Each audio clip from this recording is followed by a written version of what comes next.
My claim to fame today is throughout the whole room, I know Withrow longer than anybody else.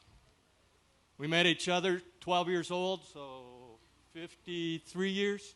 Do the math in public. And went to high school together where we both fought hand to hand to be the valedictorian. Not. But I do know the origination of his creativity and his integrity. And I think Bob's heard the story and Bill's probably heard the story, but it was from Withrow. So I'm going to tell the truth. This is back when we were in junior high. We used to go hunting squirrels with bows and arrows in these big yards with oak trees and stuff. And one day we were hunting the squirrels, and a lady came out and said, "Get out of my yard. Leave my squirrels alone." So she kicked us out of the yard. So we went out into the street where the branches hung over the street, and we shot them from the street. She called the police. So Withrow, being the creative kind of guy he is, using his integrity, says, "Give him a fake name. Give him a fake name." So the police, are they still here? So, listen up to this, guys. The police show up, and I'm thinking, okay, Joe Smith, Ray Moore. So Withrow goes first. The cop comes up to him and says, "What's your name, son?" And Withrow says, "Warren P. Zupotz."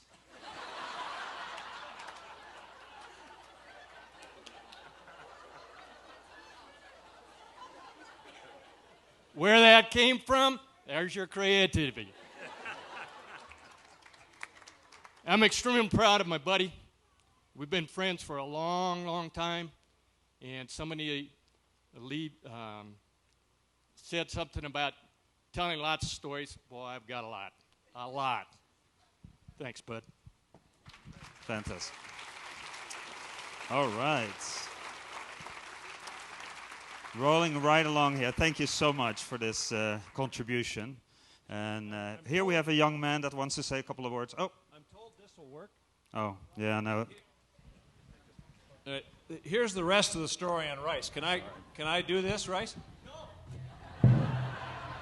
So, in 1970 or 65, I went on to college. Greg did, and then Vietnam War was going on. Can I do this? Yeah, it's too late. Yeah, okay. And so I go to vet school. Greg goes into the Air Force. He flies 100 missions over Vietnam, comes back safely. He's ejected a few times, but makes it. And his flight name was Warren P. Zupotz.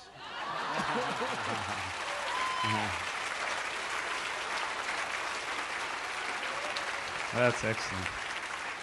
Nobody was going to decode that name. Okay, we need to stop him now. All right. Hi, my name is LaRue Johnson. I'm a professor emeritus from CSU, now 10 years. And I have, I think, the very distinct pleasure and privilege to say that I was able to actually teach Steve Withrow back at the University of Minnesota everything I knew about oncology. It hadn't even been discovered yet.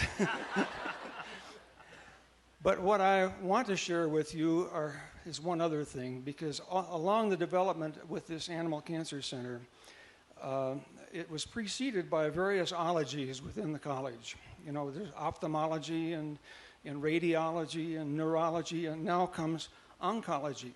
And every time we got a new ology, there was always one person that started it, then you had to have two, and now this oncology became a cancer at this place. Steve, I wanted to just read you a little limerick with 2 stanzas. From your Edina High School days in Minnesota, it seemed that you were inclined to have to go to become a gopher from the College of Vet Med, but for further grooming to the AMC and Saskatoon instead, before arriving here at CSU to fulfill your accomplished quota. By now, we all know it was not just your scalpel that you could wield, but also as a proven hunter, fisher, and provider from the field. For so many of us colleagues, you are a very special friend, and your pursuit of oncology has gone on without end, and now you totally deserve the opportunity now to yield. May you, sir, live as long as you want to and want to as long as you live. Thank you for your friendship.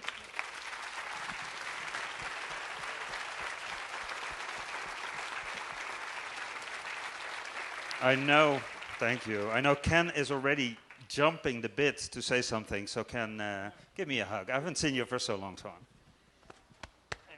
These work? No, here you go. You want to? Yeah, I'd rather use those. They work? My name is Ken, and I worked with Withrow for, 25 years anyway, indirectly and directly. And I wanted to share some stories, and I thought a slideshow would be a great way to do it. So I prepared some slides, and they are in my suitcase.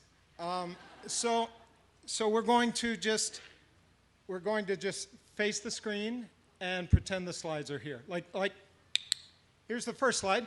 This is a picture of Gillette, Withrow, and me in front of the first accelerator. I'm the guy with all the fuzzy hair on top. Yeah, but in my time with Steve, and that tells you I started here in '81 or '82 in the accelerator room under Gillette. And went through anesthesia for a while, and then back to Steve in clinical oncology.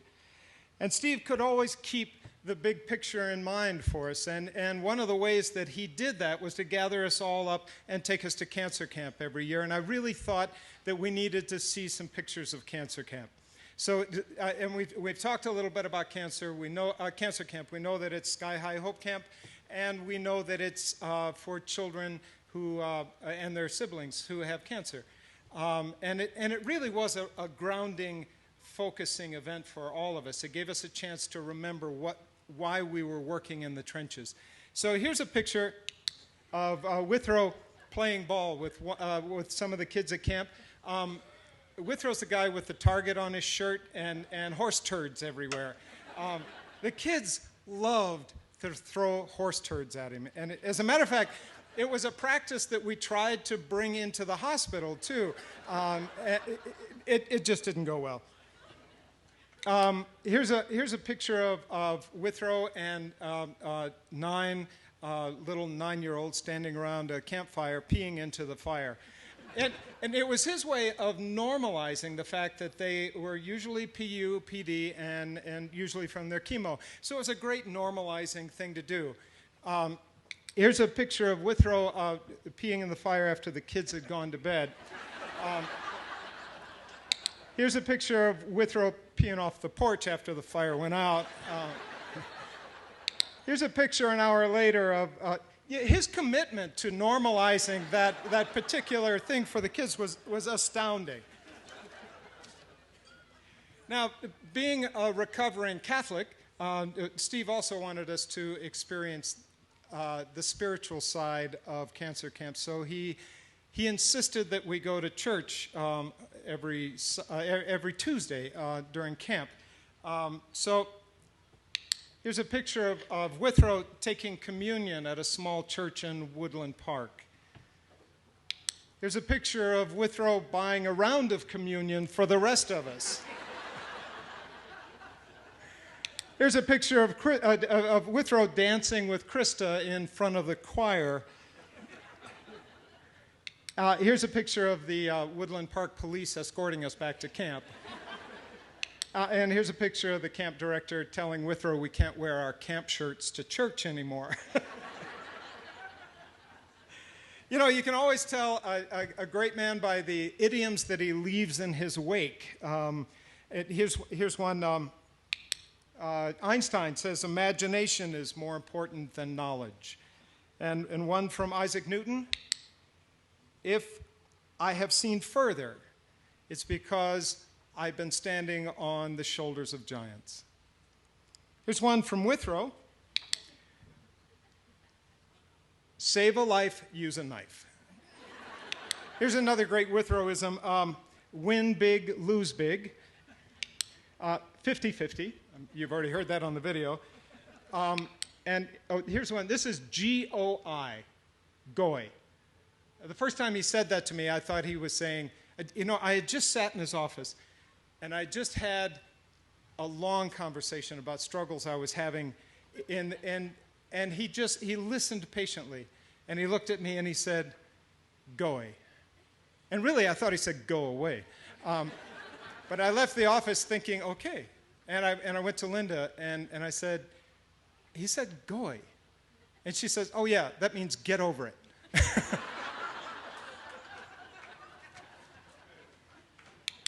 Oh, and lastly, here's an email that I got from Kuldip Mirakur. I retired from CSU, but now I'm back to work. I'm working for Colin Dunlop. I don't know if many of you may remember Colin Dunlop. And I'm doing tech support for anesthesia, and I went to Chicago to do a presentation at Abbott Labs about this anesthesia equipment. And this email reads, Dear Ken, I'm using your slides for a presentation to another department. Please remind me, what does OFAT mean? Everybody in anesthesia knows that OFAT means obligatory anesthesia fart around time. And he coined the phrase, and it's always been in place. As you can tell, they're using it in Chicago now. Seriously, Steve, thank you. You've been my hero. You've been my mentor, and you've been my friend. Hear, hear. Wonderful.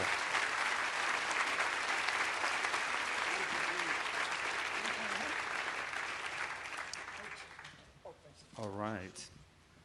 What? Does he need to pee? Oh, not yet. All right. So, as a matter of fact, I have a historic fact for you all that Steve Withrow started using email in 2010, I think. So, he's quite a pioneer in that field too, as you know. All right. I think MK is waiting. Wonderful. Oh, we have a hot seat here. Now I see it. Yeah, but that guy's not allowed to speak, though. There was a specific request from Withrow not to have him speak. All right, MK, here you go. All right, I don't know how to follow Ken, but I just wanted to give you some examples of how much Steve means to all of us. And if any of you went to parochial school like I did, at the top of the paper we had to write WWJD, what would Jesus do? Well, ours was WWWD, what would Withrow do? Straw still has a paper opener that has that on the side because that's what we ask ourselves every day. But I wanted to give him an example of just what an impact he's made. I was at a human meeting one day, and Steve Rosenberg, who was the president of the National Cancer Institute at the time, was giving his keynote address, and he was listing the 10 things that he thought had the greatest impact on the quality of life of human cancer patients in the last decade. And limb-sparing procedures was number 2. And I wish he could have been there. But he made all of us not only better doctors, but he made us better people. And for that, I'll be forever grateful. Wow.